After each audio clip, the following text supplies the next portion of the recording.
বিসমিল্লাহির রহমানির রহিম। বিভিন্ন ধরনের অপরাধ, যেমন হত্যা, খুন, জখম, অঙ্গহানি ইত্যাদি সম্পর্কে বিচার কি হবে সে সম্পর্কে পবিত্র কুরআনের সূরা আল মায়েদার 45 নম্বর আয়াতে বলা হয়েছে যে কেউ যদি কাউকে হত্যা করে আহ, বা কোনো ধরনের জখম করে, আহ, তাহলে সেই ধরনের অপরাধের বিচারে যে ধরনের জখম করবে ঠিক তার অনুরূপ জখম অপরাধীর দণ্ডদানের মাধ্যমে বিচার করতে হবে। অর্থাৎ সেখানে বলা হয়েছে যে প্রাণের বিনিময়ে প্রাণ, নাকের বিনিময়ে নাক, কানের বিনিময়ে কান, আহ, অথবা অন্য কোনো যে কোনো অঙ্গহানির সমপরিমাণ দণ্ডে দণ্ডিত করে বিচারের বিধান করা হয়েছে। তবে আহ সূরা আল মায়েদার 45 নম্বর আয়াতে এটাও বলা হয়েছে, ভিকটিম অর্থাৎ অপরাধের শিকার ব্যক্তি যদি তিনি অপরাধীকে মাফ করে দেন, তাহলে সেটা তার গুনাহ উম, মাপের কাফারা হিসেবে গণ্য হবে। অর্থাৎ পৌরাণিক আইনের বিধান অনুসারে অপরাধী যে ধরনের অপরাধ করবে তার সমপরিমাণ দণ্ডে তাকে আহ, দণ্ডিত করতে হবে। তবে এই কারণে বিচারের পর দণ্ডিত ব্যক্তিকে যদি মাফ করে দেওয়া হয় তাহলে সেটা ভিন্ন কথা। এই যে দণ্ডিত ব্যক্তিকে এ, মানে দণ্ডিত ব্যক্তিকে মাফ করে দেওয়া ছাড়াও আরো দুইটি বিচারের মূলনীতি আছে, যেটাকে বলা হচ্ছে কিসাস এবং দিয়াত। তাহলে কিসাস এবং দিয়াতের মধ্যে পার্থক্য হলো আহ, যে ধরনের অপরাধ সংঘটিত হয়েছে, যে ধরনের আহ, উম, অঙ্গহানি হয়েছে বা প্রাণহানি হয়েছে, অর্থাৎ হত্যার বদলে হত্যা, জখমের বদলে জখম, এটাকে বলা হয় কিসাস। কিসাসের এই নীতি আমরা উম, পবিত্র কোরআনের সূরা আল মায়েদার 35 নম্বর আয়াতে দেখতে পাচ্ছি। তবে বিচারের পর যদি মাফ করে দিতে চায় ভিকটিম বা ভিকটিমের পরিবার, তাহলে তারা মাফ করে দিতে পারে, তাহলে এটা তাদের গুনাহ মাফের জন্য কাফারা বলে গণ্য হবে। তবে এর পাশাপাশি দিয়াতের নীতি আমাদের পবিত্র হাদিসে এসেছে। অর্থাৎ আহ, হত্যার বদলে হত্যা অথবা জখমের বদলে জখম, এটা না করেও অপরাধের শিকার ব্যক্তি অর্থাৎ ভিকটিম যদি চান তিনি এর বিনিময় গ্রহণ করতে পারেন, যেটাকে ইংরেজিতে বলা হয় ব্ল্যাক মানি। অর্থাৎ যদি অপরাধীর কাছ থেকে অপরাধ সংগঠনের কোনো বিনিময় আহ, গ্রহণ করা হয়, আহ, তাহলে সেটাকে বলা হচ্ছে দিয়াত। দিয়াত। তাহলে কিসাস এবং দিয়াতের মধ্যে পার্থক্য হলো যে হত্যার বদলে হত্যা, জখমের বদলে জখম, এই মূলনীতিকেই বলা হচ্ছে কিসাস। তবে কিসাসের বিপরীত হলো যদি এই অপরাধ সংগঠনের কারণে ভিকটিমকে কোনো ক্ষতিপূরণ দেওয়া হয়, তাহলে সেটাকে বলা হচ্ছে দিয়াত। পবিত্র কোরআনের এই অপরাধের বিচারের এই মূলনীতি আহ, যদিও আমাদের বিচার ব্যবস্থায় নেই, তবে ভিন্ন ফর্মে কিছুটা আছে। সেটি হলো যে, যেমন ধরেন কাউকে যদি মৃত্যুদণ্ডে দণ্ডিত কোনো অপরাধের জন্য অভিযুক্ত করা হয়, অর্থাৎ দ্য পিনাল কোড 1860-এর 302 ধারায় কাউকে অভিযুক্ত করা হয়, তাহলে সেখানে দুইটা শাস্তির কথা যেমন অবধারিত বলা আছে, পাশাপাশি আহ জরিমানার কথা বলা আছে।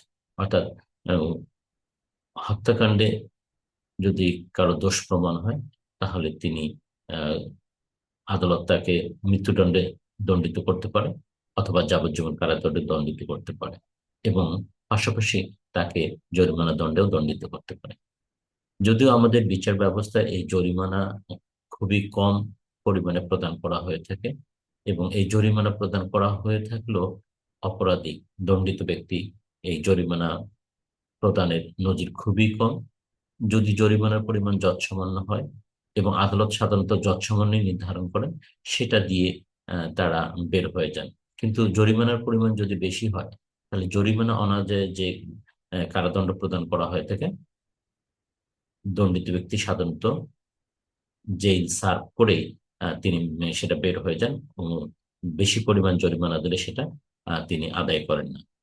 যদিও আদালত দুইটা শাস্তি দিচ্ছেন, অর্থাৎ কারাবাস অথবা এবং জরিমানা। কারাবাস শুধু হচ্ছে ভোগ করছে দণ্ডিত ব্যক্তি, কিন্তু ওই জরিমানা আর দিচ্ছেন না, বা আদালতও সেটা আদায় করার ব্যাপারে তেমন আগ্রহ দেখাচ্ছেন না। আদালত শাস্তি দিচ্ছে দুইটো, কিন্তু কার্যকর করছে একটা, অর্থাৎ কারাদণ্ড বা মৃত্যুদণ্ডে যদি দণ্ডিত করে তাহলে সেটাই কার্যকর করা হচ্ছে, কিন্তু জরিমানা দণ্ডে যেটা দণ্ডিত করা হচ্ছে সেটা কিন্তু আর কার্যকর করা হচ্ছে না। সেক্ষেত্রে জরিমানা অনাদায়ে যে কারাদণ্ড দেওয়া হয়ে থাকে, দণ্ডিত ব্যক্তি সবসময় ওই কারাদণ্ডটুকু ভোগ করে বের হয়ে যায়।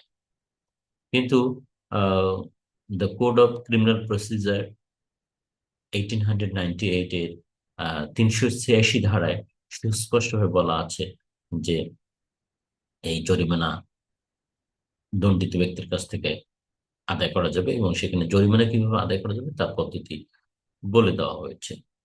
কিন্তু আমাদের বিচার ব্যবস্থায় সেটা নেই। অথচ কোরআনের আলোকে যদি আমরা এই ব্লাড মানি গ্রহণ করার কথাটা বিবেচনা করে নেই, তাহলে আসামি অর্থাৎ দণ্ডিত ব্যক্তির উপর আরোপিত এই জরিমানাটা আহ, আদায় করে এই ভিকটিম বা ভিকটিমের পরিবারকে দেওয়ার বিধান করা যেতে পারে। যদিও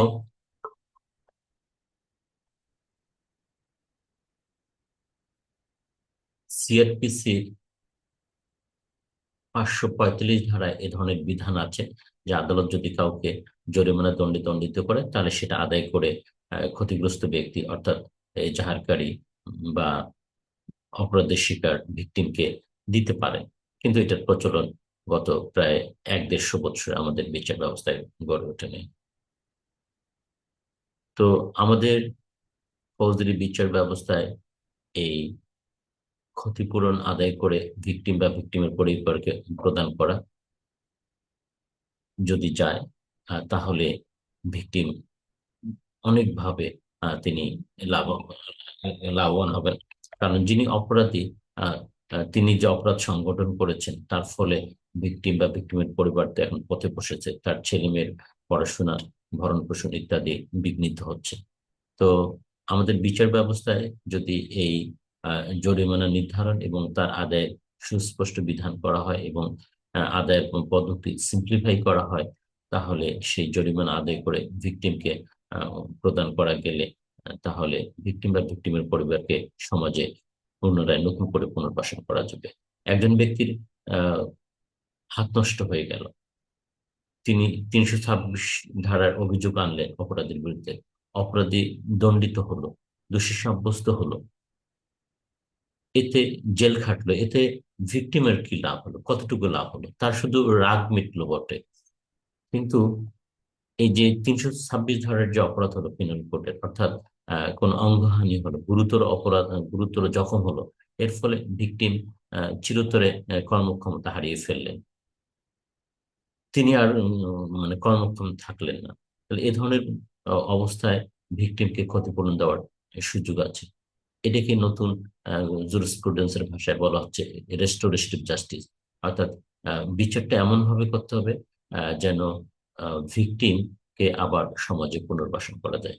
তাই আমাদের বিচার ব্যবস্থায় এই নতুন চিন্তাধারার আহ, ব্যবস্থা প্রবর্তন করা যেতে পারে। আহ, এ সংক্রান্ত আহ, মুসলিম শরীফের একটি হাদিস আছে, সেটা হলো 4,000 সরি 4,611 নম্বর বুখারী শরীফের হাদিস, এবং মুসলিম শরীফের 1,675 নম্বর হাদিসে এই আহ, দিয়াতের বিষয়টি উল্লেখ আছে। অর্থাৎ অপরাধীকে আহ, ক্ষতিপূরণ দিতে বাধ্য করা যাবে, এবং যিনি ভিকটিম বা ভিকটিমের পরিবার তিনি ক্ষতিপূরণ পেতে পারেন। বুখারী শরীফের 4,611 নম্বর হাদিস এবং মুসলিম শরীফের 1,675 নম্বর হাদিসে একটি ঘটনা এরকম বলা আছে। সেটি হলো আনাস ইবনে মালিকের ফুপি রুবাইয়া আনসারী এক মহিলার দাঁত ভেঙে দিয়েছিলেন।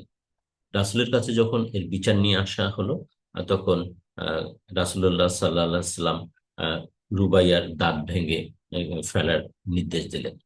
তখন আহ, আনাস ইবনে মালিকের চাচা আনাস ইবনে নদর তিনি বললেন, হে রাসূলুল্লাহ, আপনি রুবাইয়ার দাঁত ভেঙে ফেলবেন না। তখন রাসূলুল্লাহ সাল্লাল্লাহু আলাইহি সাল্লাম আহ, বললেন, এটা তো আল্লাহরই নির্দেশ।